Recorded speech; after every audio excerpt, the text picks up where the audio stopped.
Hello, I'm Dr. Manuel G. Saldivar. I'm a cognitive psychologist and a university faculty member.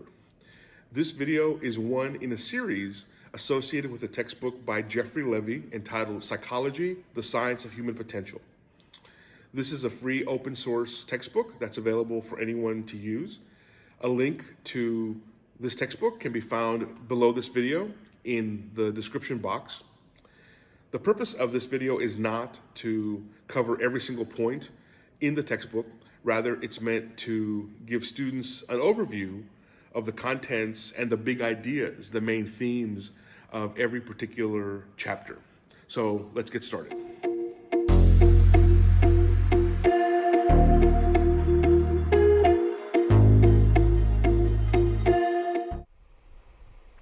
In the previous chapter, chapter 2, we were introduced to the human nervous system and its roots in human evolution.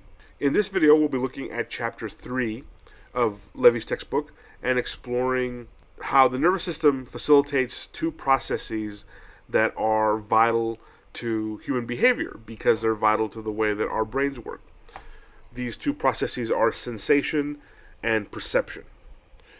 Sensation refers to the detection of stimuli from the world around us by our sensory organs, such as our eyes, our ears. The major sensory organs are described in, again, chapter 3 of Levy's textbook, but they are the vision system, hearing system, our system of taste and smell, system of touch, system of temperature, sensing temperature, understanding temperature, a system for sensing pain, and then finally a system for tensing our muscles to allow us to remain in balance. The text goes into much more detail about each of these systems. I'm not going to review all the points in this video because you can look at the reading for all the details, but I wanted to hit some of the core concepts to prepare you before you go into the reading.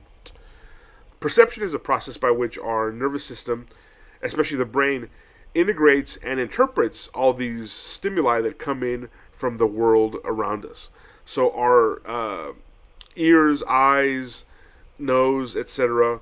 sense the world, sense stuff that's happening in the world, hence sensation.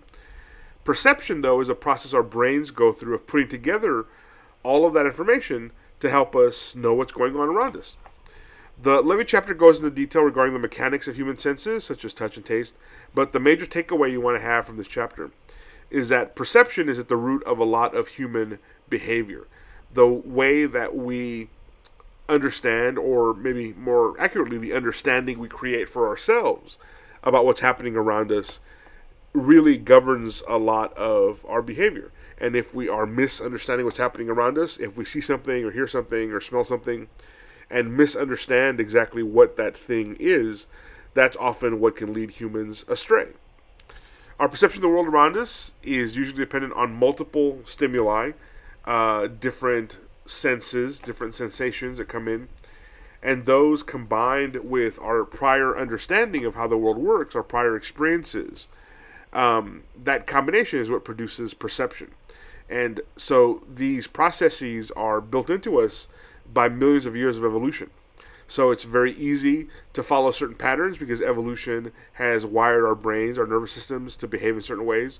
And it can be very difficult to fight against these perceptions because our brains want to kind of take the easy way out and snatch onto a certain understanding that may not really be correct, but it's the more comfortable or more familiar or more common understanding. And so we kind of default to that. Take, for example, art.